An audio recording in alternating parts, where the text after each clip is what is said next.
Lo que nadie te contó jamás es que los romanos tenían un protocolo más siniestro y fascinante para tratar con los muertos en batalla que cualquier película de guerra que hayas visto.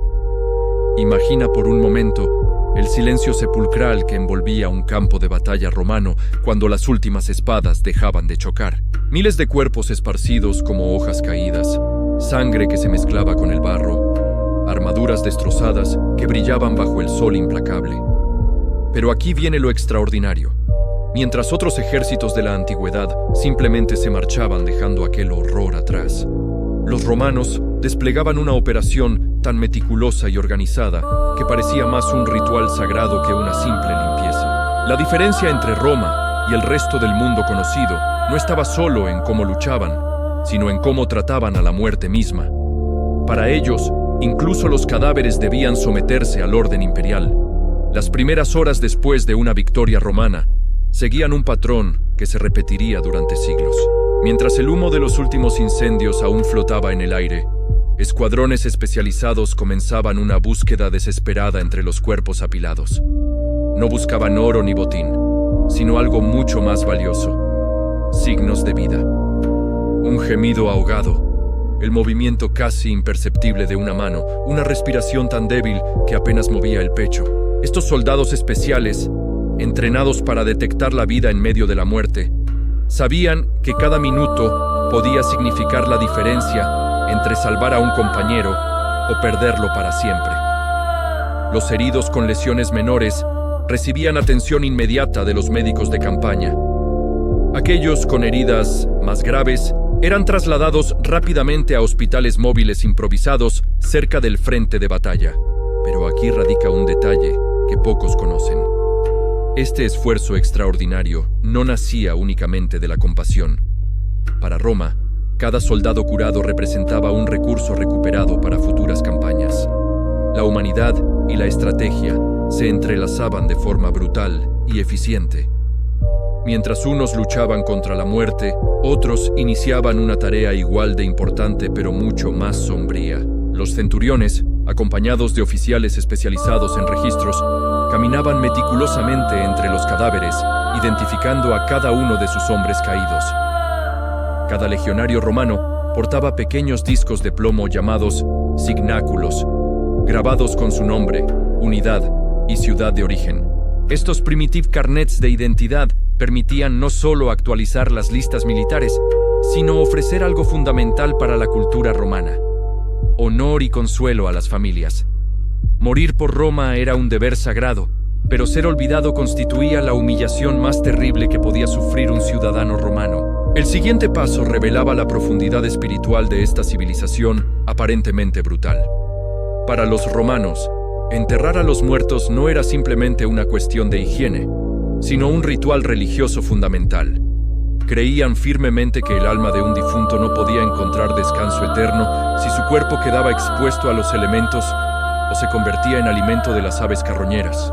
Por esta razón, incluso en las condiciones más adversas de la guerra, excavaban fosas comunes donde depositaban los cuerpos con respeto, o construían piras funerarias cuando el tiempo y los recursos lo permitían. Los soldados contribuían voluntariamente parte de su paga a fondos comunes, destinados específicamente a garantizar enterramientos dignos para todos. A cambio, sus compañeros juraban cuidar de sus restos y marcar sus tumbas, aunque fuera con inscripciones rústicas grabadas en piedra. Sin embargo, no todos los muertos recibían el mismo tratamiento. Los oficiales y comandantes de prestigio eran honrados con ceremonias especiales. Cuando el centurión Cayo Crastino cayó en la famosa batalla de Farsalia, sus propios soldados financiaron una lápida conmemorativa que perduró durante siglos. En casos excepcionales, se levantaban monumentos donde se inscribían miles de nombres, transformando el dolor de la pérdida en gloria eterna. Pero detrás de toda esta solemnidad existía también una lógica práctica implacable. La limpieza del campo de batalla constituía una cuestión urgente de salud pública. Los cuerpos, en descomposición, no solo generaban enfermedades que podían diezmar las tropas supervivientes, sino que desmoralizaban profundamente tanto a los soldados como a la población civil de las zonas cercanas. Los ingenieros militares romanos, conocidos como Fabri, se encargaban de inspeccionar minuciosamente cada metro del terreno, retirar todos los cadáveres, reparar trincheras dañadas, desmontar estructuras temporales y eliminar cualquier foco potencial de infección. Esta operación requería una logística tan compleja y disciplinada como la batalla misma. Durante esta fase, también recuperaban meticulosamente todas las armas, escudos y armaduras esparcidas por el campo. Todo equipo útil era recogido, reparado cuando era necesario y redistribuido entre las tropas. Los objetos dañados se fundían para fabricar nuevas herramientas de guerra. Roma jamás permitía que el acero valioso se oxidara entre la sangre derramada. Incluso el armamento enemigo, si era de buena calidad, se incorporaba al arsenal romano o se conservaba como trofeo de guerra. Esta práctica revela algo fascinante sobre la mentalidad romana.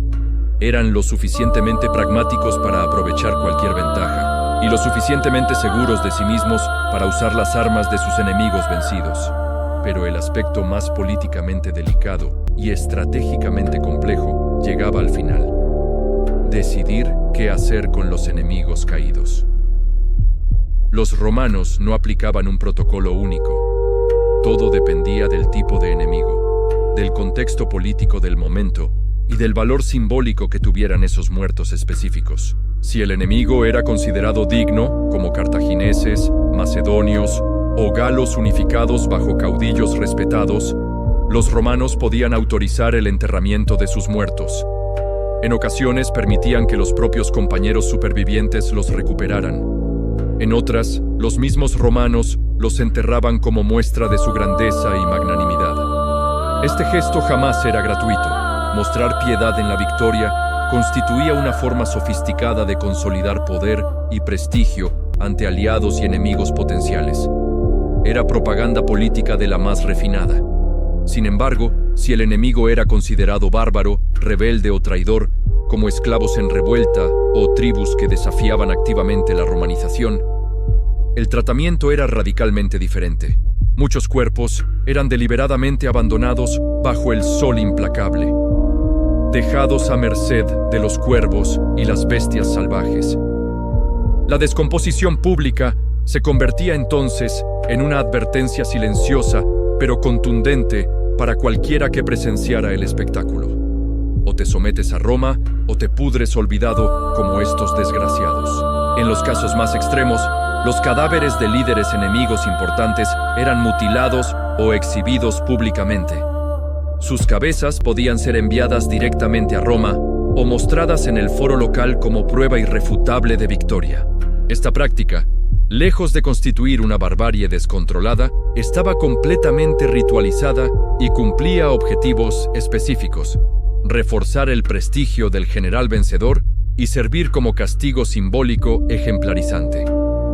Simultáneamente, se desarrollaba otro aspecto fundamental del post combat: el saqueo controlado. Aunque técnicamente estaba bajo estricta supervisión de los oficiales, muchos soldados consideraban el campo de batalla como una fuente legítima de enriquecimiento personal. Anillos, monedas, armas de calidad e incluso prendas de vestir valiosas eran extraídos meticulosamente de los cuerpos. El general tenía autoridad absoluta para autorizar o restringir estas actividades dependiendo del nivel de disciplina que quisiera mantener entre sus tropas.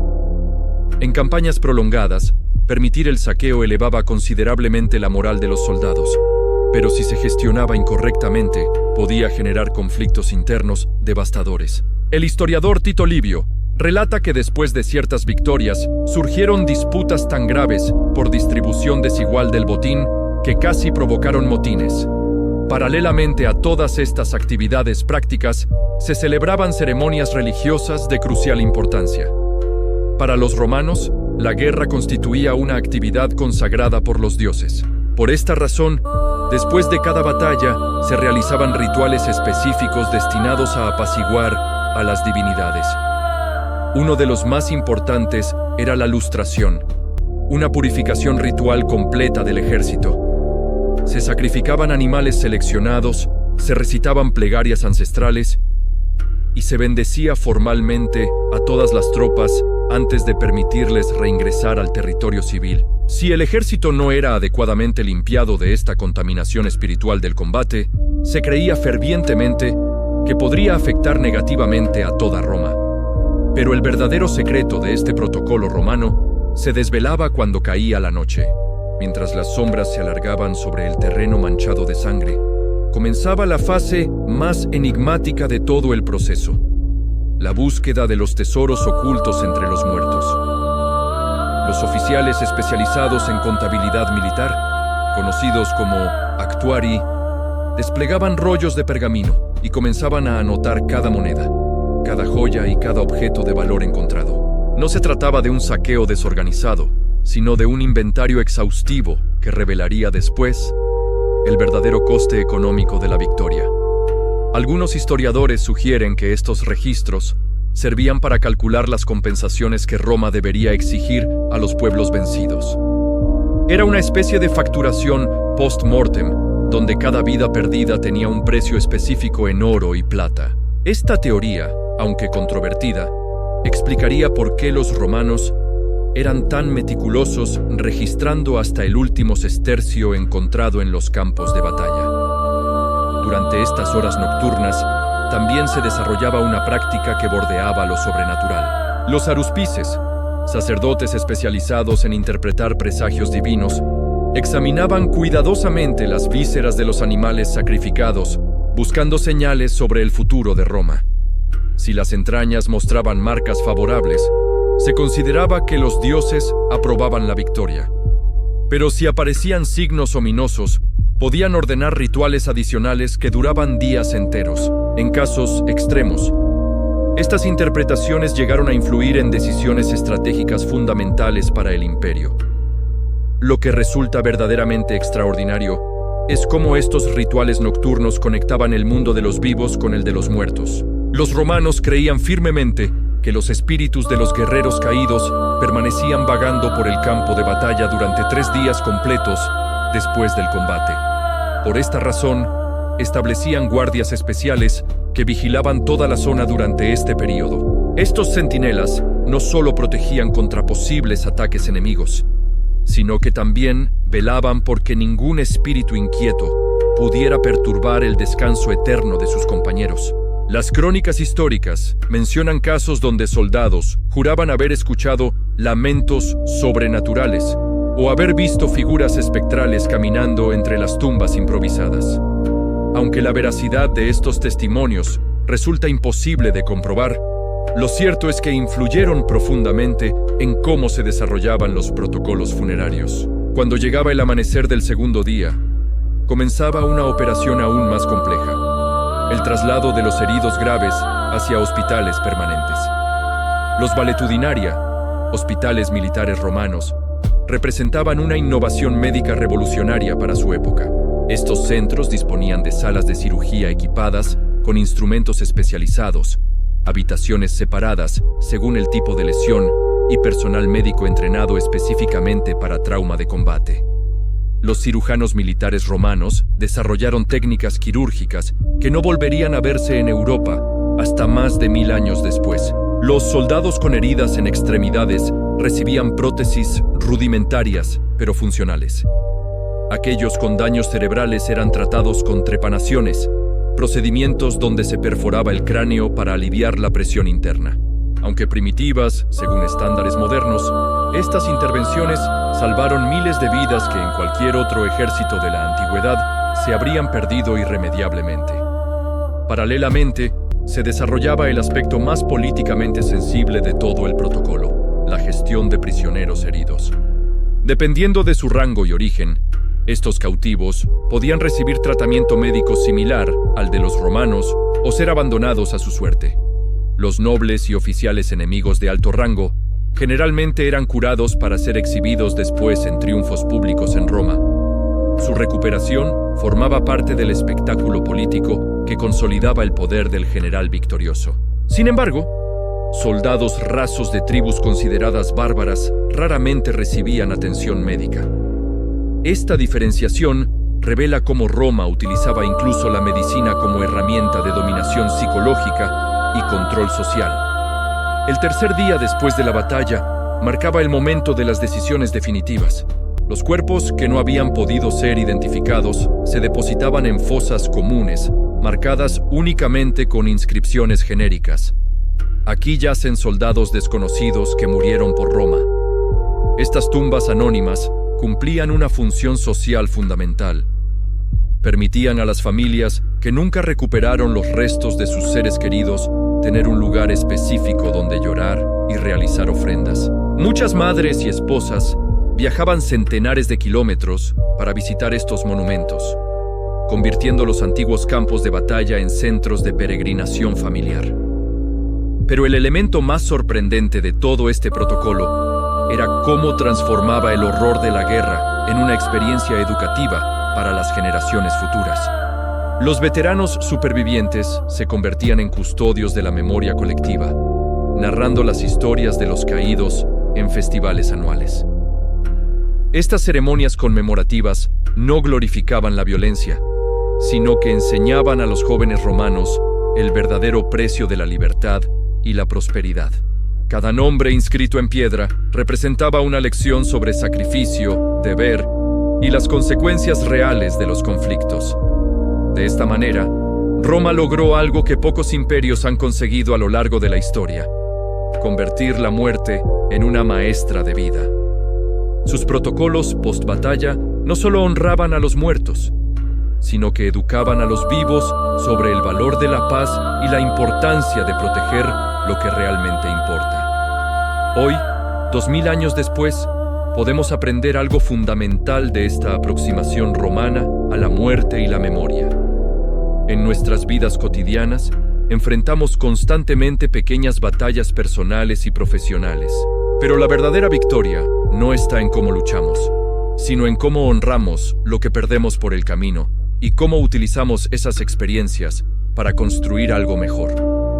Los romanos entendieron que cada final es también un comienzo, cada pérdida, una oportunidad para valorar lo que permanece. Su legado nos recuerda que incluso en los momentos más oscuros, tenemos el poder de elegir cómo honramos el pasado y cómo construimos el futuro. Lo que quizás te resulte más perturbador es descubrir cómo estos protocolos romanos influyeron secretamente en la formación de una élite militar que transformaría por completo el concepto de guerra en Occidente. Cuando las últimas antorchas se apagaban en los cementerios improvisados, comenzaba una operación que los historiadores apenas han logrado desentrañar. Los escribas militares más experimentados iniciaban la redacción de informes detallados que no solo describían el desarrollo de la batalla, sino que analizaban minuciosamente cada error cometido, cada táctica exitosa y cada momento decisivo del enfrentamiento. Estos documentos, conocidos como Commentarii de Bello, se convertirían en los primeros manuales de guerra científica de la historia. Cada batalla perdida o ganada alimentaba una biblioteca militar secreta que solo los oficiales de alto rango podían consultar. Era como si Roma estuviera construyendo una inteligencia artificial primitiva, pero hecha de pergaminos y experiencias humanas. La información recopilada no se limitaba únicamente a aspectos tácticos. Los romanos documentaban el comportamiento psicológico de diferentes pueblos enemigos, sus reacciones ante la presión, sus puntos débiles emocionales y sus tradiciones guerreras. Crearon lo que podríamos considerar los primeros perfiles psicológicos militares de la antigüedad. Por ejemplo, tras enfrentarse repetidamente a las tribus germánicas, desarrollaron estrategias específicas para aprovechar su tendencia a luchar de forma individual en lugar de mantener formaciones disciplinadas.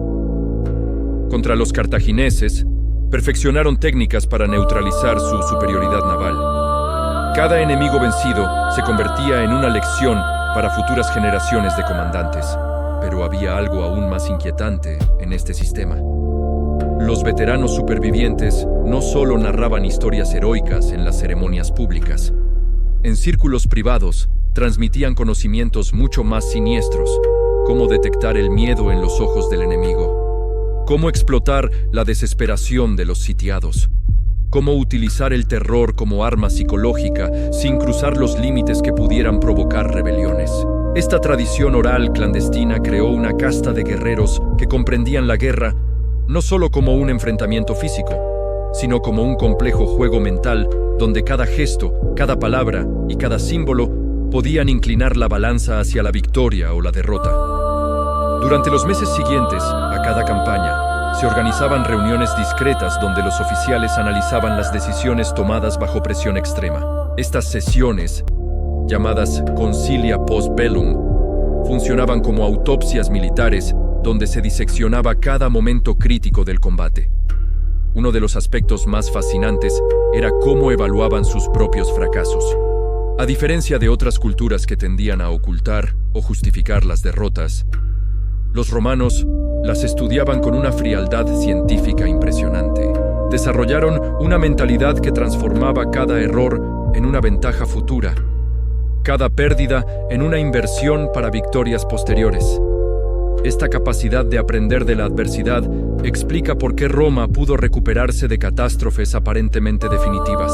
Cuando Aníbal destruyó ejércitos enteros en Canas, los supervivientes no fueron castigados por huir, sino interrogados exhaustivamente para entender cómo habían logrado escapar y qué habían observado sobre las tácticas cartaginesas. El conocimiento extraído de esas conversaciones permitió desarrollar las contratácticas que finalmente derrotarían al genio militar más temido de la antigüedad.